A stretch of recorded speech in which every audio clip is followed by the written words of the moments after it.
हाँ, क्या हालचाल है मेरे लोग, सब कुछ बढ़िया ना। अबे बाल काटने के चक्कर में कितना सारा फोन आ गया, अबे बताया नहीं तुमने। जी हाँ, ये भी आ गया था और ये जीटी वाले सीरीज से पहले आया था। सॉरी, कोई बात नहीं। जी हाँ दोस्तों, मोटोरोला की तरफ से यहां पर दो एज सीरीज का स्मार्टफोन लॉन्च कर दिया जा चुका है इंडिया के अंदर। इनमें से एक का प्राइस कुछ मिड रेंज कैटेगरी का है, एक का प्राइस है कुछ फ्लैगशिप कैटेगरी का। डिटेल स्पेसिफिकेशन, प्राइस लेना चाहिए या नहीं, सब कुछ इसी वीडियो में आपको पता चल जाएगा। तो क्या आप रेडी हैं वीडियो से पहले इंट्रो देखने के लिए? फालतू बकवास बंद कर, जल्दी लगा।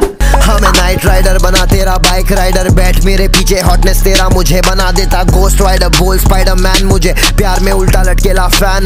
डिजाइनिंग सुनो, डिजाइनिंग की बात करें तो यहाँ पर दोनों के दोनों फोन कुछ अलग अलग दिखता है, ठीक है। मतलब वैसे तो दोनों के बैक साइड पॉलीकार्बोनेट का है, लेकिन दिखने में भी ये दो फोन अलग है। कैमरा मॉड्यूल को ले लीजिए या फिर टेक्सचर को ले लीजिए, दोनों के दोनों फोन में अलग अलग सा है। ओके, अभी डिस्प्ले सुनाता हूं, ठीक है। तो भाई डिस्प्ले का जो स्पेसिफिकेशंस है वो काफी ज्यादा मिलता जुलता है, एक्सेप्शनल कुछ दो एक फीचर्स जो कि मैं आपको बता भी दूंगा कौन सा अलग है, ठीक है। दोनों फोन के अंदर आपको एक बड़ा सा स्क्रीन यानी कि 6.7 इंच का फुल HD प्लस रेजोल्यूशन के साथ OLED डिस्प्ले मिलता है। दोनों के दोनों फोन में ही आपको 10 बिट वाले डिस्प्ले मिलते हैं, यानी कि ये फोन्स दूसरे बाकी के फोनों से कुछ ज्यादा ही कलर्स प्रोड्यूस कर सकते हैं।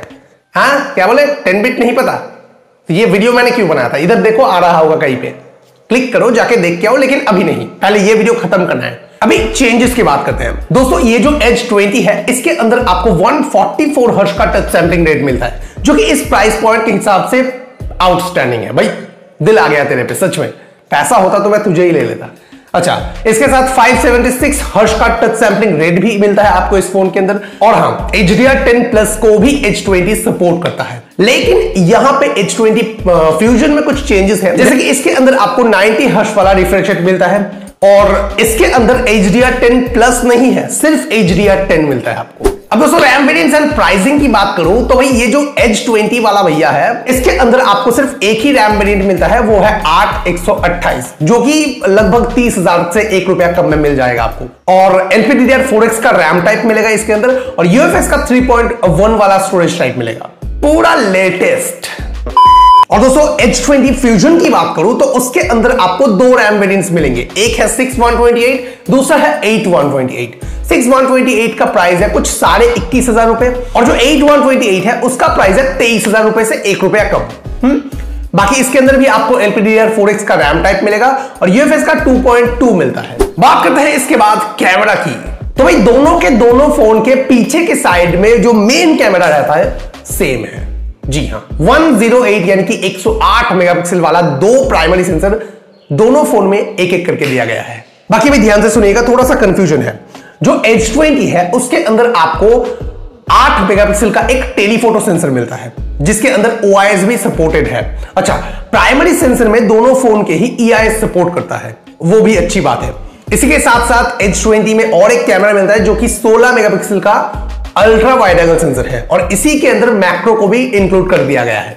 बाकी H20 फ्यूजन की बात करूं तो उसके अंदर आपको 8 मेगापिक्सल का एक अल्ट्रा वाइड एंगल कैमरा मिलता है और उसके अंदर मैक्रो को और एक छोटा सा डेप्थ सेंसर 2 मेगापिक्सल का वो भी दिया गया है। और सेल्फी कैमरा की बात करूं तो यहां पर दोनों फोन में ही 32 मेगापिक्सल करके सेल्फी कैमरा दिया गया है, ताकि किसी में झगड़ा ना हो। अभी बात करते हैं परफॉर्मेंस के बारे में, कितना लड़ सकता है फोन। तो भैया ये जो H20 है इसके अंदर स्नैपड्रैगन का 778G 5G वाला चिपसेट दिया गया है और इंडिया का ये सबसे पहला फोन था जो कि इस प्रोसेसर में आया है और इसके बाद आया था मोटोरोला का GT मास्टर एडिशन। वैसे ये जो प्रोसेसर है इसके बारे में मैंने कल भी आपको बहुत सारी जानकारी दिया था, वही है 6 नैनोमीटर वाला प्रोसेसर है। एंथुतु बेंचमार्क स्कोर भी लगभग 5 से 5.5 लाख के बीच में आ जाता है, तो काफी अच्छा खासा गेमिंग एक्सपीरियंस आप इसके अंदर कर लेंगे, चाहे वो BGMI हो, चाहे वो एस्फल्ट मोटो हो, कोई भी हेवी गेम, ठीक है। और एक चीज है दोस्तों, ये जो प्रोसेसर है ये प्रोसेसर के अंदर आप जब लॉन्ग सेशन वाली गेमिंग करेंगे तो ये फोन को ज्यादा हीट नहीं करेगा, ऐसा मैंने बहुतों के मुंह से सुना और देखने पे भी पता चल रहा है, ठीक है। यूज तो अभी मैंने किया नहीं कि आपको बताऊं कि मैंने खुद यूज करके बता, नहीं झूठ नहीं बोल सकता मैं आपको। वैसे Adreno 642 वाला GPU भी इसके अंदर दिया गया है। और छोटे भैया की बात किया जाए यानी कि H20 फ्यूजन उसके अंदर आपको मीडियाटेक की तरफ से डायमेंसिटी 800U वाला प्रोसेसर मिल रहा है, जो कि शायद 7 नैनोमीटर के टेक्नोलॉजी पे बेस्ड है। बाकी इसकी एंथुतु बेंचमार्क स्कोर की बात करूं तो लगभग आप पकड़ के चल सकते हैं कि 4 लाख के आसपास, 3,70,80,000 ऐसा कुछ एंथुतु बेंचमार्क स्कोर इसका आता है। और इसके अंदर भी आप BGMI या फिर फ्री फायर जैसे गेम को ना high to very high settings पे खेल पाएंगे। मतलब वेरी हाई शायद सपोर्ट नहीं करता, हाई सेटिंग्स पे आप खेल पाएंगे, ठीक है। ऑपरेटिंग सिस्टम के बारे में मैं आपको रोज रोज क्या बताऊं, मोटोरोला का फोन है तो ऑब्वियसली एंड्रॉइड मतलब स्टॉक एंड्रॉइड मिलेगा। एंड्रॉइड 11 के ऊपर सपोर्टेड है। थिंक शील्ड का सपोर्ट भी इस फोन में आता है, ठीक है, दोनों के दोनों फोन में। सेंसर्स, सारे के सारे सेंसर्स दोनों फोन में ही मौजूद है, सिवाय एक चीज के, 3.5mm हेडफोन वाला छेद, जो कि H20 में मतलब बड़े भैया में नहीं है। बाकी दोनों फोन में साइड माउंटेड फिंगरप्रिंट सेंसर है, फेस अनलॉक है, और 3.5mm तो छोटे भैया में है ही। और हाँ, एक चीज है, स्पीकर दोनों फोन में ही सिंगल स्पीकर है, तो ज्यादा लाउड भी नहीं है, ज्यादा खराब भी नहीं बोल सकते इसको। अच्छा, कनेक्टिविटी में मुझे थोड़ा सा हैरान करके रख दिया है 20 फ्यूजन ने। क्यों? क्योंकि इसके अंदर 20 फ्यूजन के अंदर 13 5G बैंड का सपोर्ट मिलता है, जबकि 20 में बड़े भैया में आपको सिर्फ 11 5G बैंड का सपोर्ट है। चलो कोई नहीं, दोनों फोन ही अपनी अपनी जगह पे मस्त है। डुअल बैंड वाईफाई का सपोर्ट आता है, वाईफाई कॉलिंग भी है। H20 के अंदर ब्लूटूथ 5.2 मिलता है, जहां पर H20 फ्यूजन के अंदर ब्लूटूथ का 5 मिलता है। बाकी दोनों फोनों में वाइड बैंड L1 का सपोर्ट है, कैमरा टू API भी आता है, NFC भी आता है, सारी चीजें मौजूद है दोनों फोन में। अभी बैटरी की बात करते हैं तो भाई ये जो 20 है बड़े भैया, इसके अंदर बैटरी थोड़ा घटा दिया गया है। मतलब यहां पर आपको 4000 mAh वाला बैटरी मिलता है और 30 वॉट का एक चार्जर मिलता है, फास्ट चार्जर। और छोटे भैया की बात करूं तो यहां पर डिसेंट बैटरी बैकअप है, 5000 mAh वाला, और 30 वॉट का चार्जर आपको इधर भी मिलता है। प्राइस पॉइंट मैंने आपको बता दिया। अब फोन लेना है या नहीं लेना है, देखो यार, दोनों फोन ही मेरे ख्याल से अपनी अपनी जगह पे काफी ज्यादा वैल्यू प्रोवाइड कर रहा है, लेकिन जो बड़े भैया है बैटरी के हिसाब से और दो एक ऐसे फीचर्स हैं, मतलब मुझे लगता है कहीं ना कहीं इसका प्राइस थोड़ा सा ज्यादा हो गया। मतलब लगभग इसका प्राइस अगर 25,000 या उससे थोड़ा सा नीचे रहता तो मेरे ख्याल से बहुत बढ़िया एक डील हो सकता था। जैसे कि Realme GT खुद कर रहा है, 6/128GB वाला वेरिएंट वो 26,000 में दे रहा है, फिलहाल अवेलेबल नहीं है, लेकिन बाद में तो हो जाएगा ना।